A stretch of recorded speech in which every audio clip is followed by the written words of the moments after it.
पास है पाल-नो synthesis of furan.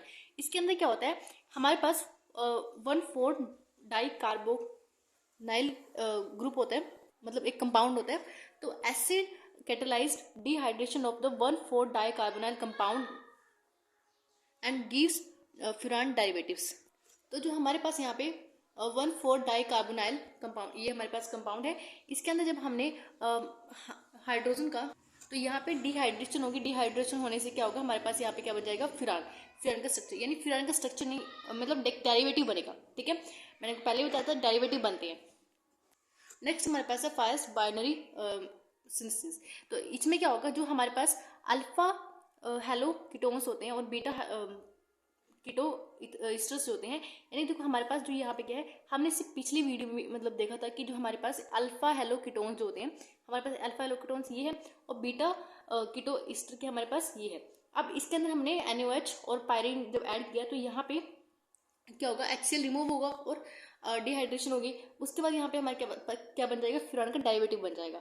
ठीक है, ये रिएक्शन हम बिल्कुल सेम रिएक्शन हमने पिछली बार भी की थी। देखो अगर आप देखो, हमने यहाँ पे ये पायल का केस है, पायल के केस में हमने देखा था यहाँ पे भी 2 हेलो कीटोन्स थे और बीटा कीटो ईस्टर था। इसके अंदर हमने अमोनिया डाला था। ठीक है, लेकिन वहाँ पे हमने यूज़ किया है। लेकिन अगर आप यहाँ पे देखो तो यहाँ पे हमने NaOH का यूज़ किया है। ठीक है, और पायरीन का यूज़ किया है। और नेक्स्ट हमारे पास है फ्रॉम फरफ्यूराइल। इसके अंदर क्या होता है, देखो फरफ्यूराइल हमने पहले भी देखा था यहाँ पे, जिसके पास CHO ग्रुप हो। ठीक है, oxidation of furfuryl with the potassium dichromate to give a heroic acid and subsequent decarboxylation at the 200 degree to 300 degree Celsius.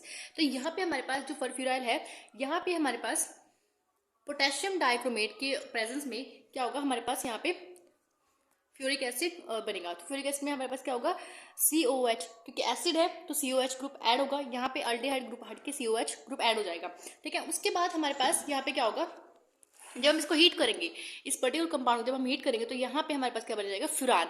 Furan के अंदर अब ये हीट करने के बाद क्या होगा, यहाँ पे हमारे पास कार्बन डाइऑक्साइड निकलेगी। ठीक है, तो क्या बन जाएगा हमारे पास, फ्यूरान। नेक्स्ट हमारे पास है कोमेरिकल मेथड्स।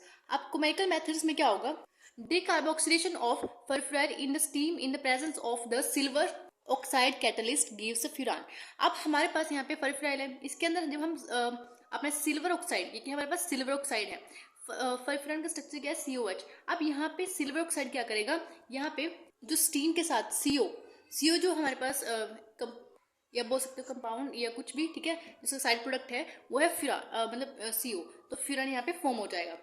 अब देखते हैं रिडक्शन, मतलब अब रिडक्शन क्योंकि आगे आएगी। यहाँ पे रिएक्शन हम देखेंगे नाइट्रेशन सल्फोनेशन रिएक्शन। ठीक है, अब फर्स्ट हम देखते हैं नाइट्रेशन। नाइट्रेशन में हमें क्या डालना होगा, देखो यहाँ पे जो रिएजेंट है हमारे पास वो सेम रहेगा, HNO3, अगर आपको नाइट्रेशन करानी है।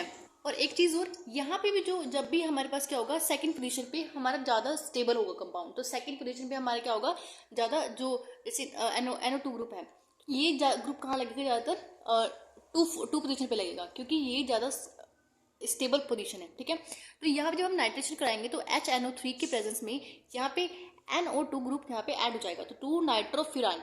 ठीक है, ऐसे ही हमारा सल्फोनेशन है, सल्फोनेशन भी किसके प्रेजेंस में होगा, जब हम इसके अंदर SO3 इन पायरीन, ठीक है, डालेंगे तो इसके अंदर क्या होगा, सल्फोनेशन होगी, यानी SCO3। देखो SCO3H, यहाँ पे जो ये ग्रुप है S3OH, ये सिमिलर रहेगा।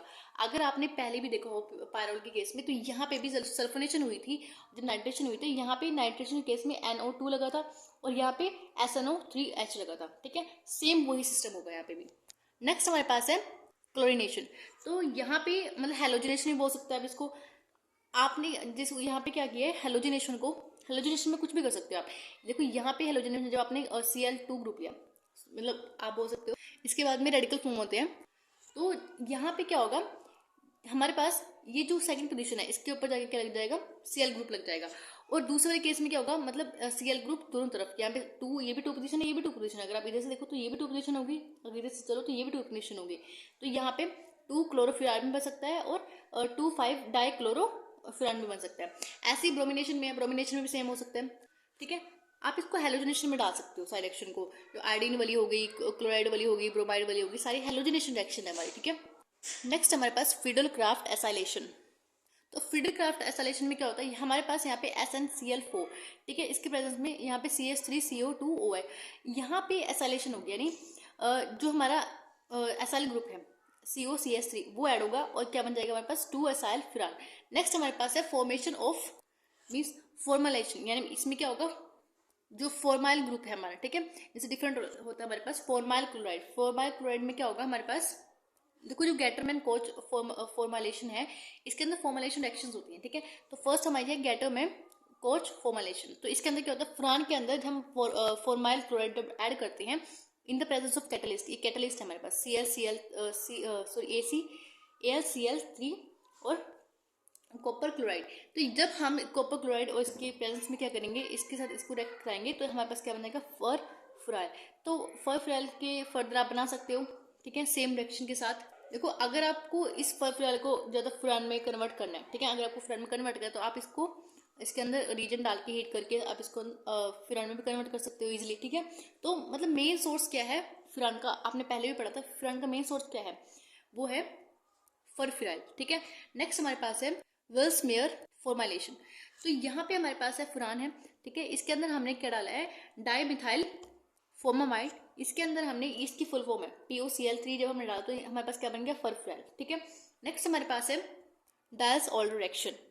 तो जो हमारे पास फ्यूरान है इसकी रिएक्शन है हमारे पास, मीन्स ये मोएलिक अनहाइड्रेट से अनहाइड्रेट के साथ रिएक्ट करेगा, तो यहाँ पे क्या होगा हमारे पास, ये डायल्स-ऑल्डर एडस्ट मतलब बोल सकते हो, ये फॉर्म हो जाएगा, इसलिए इसको डायल्स एल्डर रिएक्शन में रखा गया है, ठीक है, क्योंकि यहाँ पे फॉर्मेशन किस चीज़ की हो रही है, डायल्डर्स की फॉर्मेशन हो रही है। नेक्स्ट हमारे पास है रिडक्शन। अब रिडक्शन में क्या होता है, हाइड्रोजन का ऐड होना।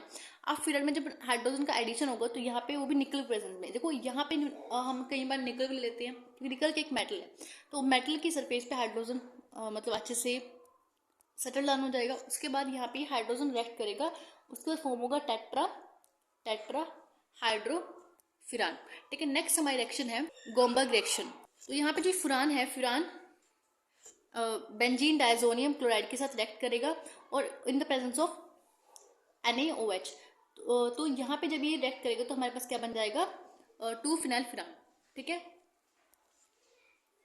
तो नेक्स्ट हमारे पास मेडिसिनल यूजेस। तो फर्स्ट हमारे पास है फ्यूरोसिमाइड। फ्यूरोसिमाइड के स्ट्रक्चर है हमारे पास, ठीक है। अब फ्यूरोसिमाइड क्या है, डायरेटिक ड्रग्स है use to reduce the extra fluid in the body, ठीक है। Diuretic drugs used to reduce the extra fluid in the body, edema caused by the conditions such as heart failure, liver diseases, kidney diseases and treat high BP। तो ये हमारा structure है। Next हमारे पास है रेनिटेंडिन। ये भी आपने काफ़ी ज़्यादा अपने घर में ड्रग सुनी होगी। रेनिटेंडिन क्या होती है, अल्सर्स को, जो हमारे स्टमक के अंदर अल्सर्स हो जाती है उसको ट्रीट करती है, ठीक है। तो ये रेनिटेंडिन का स्ट्रक्चर है, एक बार देख लेना इसको, ठीक है। नेक्स्ट हमारे पास है नाइट्रोफ्यूरेनेटोइन। तो जो हमारा नाइट्रोफ्यूरेनेटोइन है इसका स्ट्रक्चर ये है। अब ये क्या होता है, ये एंटीबायोटिक की तरह काम करता है, use for treating the urinary track infection caused by the bacteria. Next हमारे पास है डिरोक्सीमाइन फ्यूरेट। तो ये भी इसका स्ट्रक्चर है, एक बार देख लेना। ये क्या होता है, एंटी प्रोटोजोल हमारी ड्रग है, use to treat the amoebic dysentery. तो आज हमने देखा synthesis, reaction and medicine uses of furan, ठीक है। तो लास्ट हमारा बचा है थायोफिन। तो इसको हम नेक्स्ट वीडियो में डिस्कस करेंगे। उसके बाद हमारा एक लास्ट टॉपिक रह जाएगा relative aromaticity and reactivity of pyrrole, furan and thiophene. देखो आपको जो ये स्ट्रक्चर है, पहले आपने इस वाली वीडियो में आपने क्या किया, पायरोल, फ्यूरान और थायोफिन के स्ट्रक्चर किए, उनके सिंथेसिस, रिएक्शन, मेडिसिन यूजेस सब देखे। इससे जो नेक्स्ट हमारी यूनिट है, 4th यूनिट है, उसके अंदर भी आपको ऐसे ही स्ट्रक्चर्स के सिंथेसिस, रिएक्शन, मेडिसिन यूजेस करने होंगे। हमारे पास टोटल 15 ऐसे जो कंपाउंड्स है जिसके हमें synthesis, reaction and medicine uses करने हैं। तो आप रेडी रहें। और इन स्ट्रक्चर को लर्न करना इतना ईजी नहीं है क्योंकि ये स्ट्रक्चर आपके पास बहुत ज़्यादा हो जाएंगे, ठीक है। आपको इस स्ट्रक्चर को लर्न करने के लिए इनके बारे में प्रैक्टिस करनी पड़ेगी, ठीक है, तभी स्ट्रक्चर लर्न हो पाएंगे। और अगर आपको कोई डाउट हो तो आप हमें कमेंट में मैसेज कर सकते हैं। And thank you for watching this video. Have a nice day.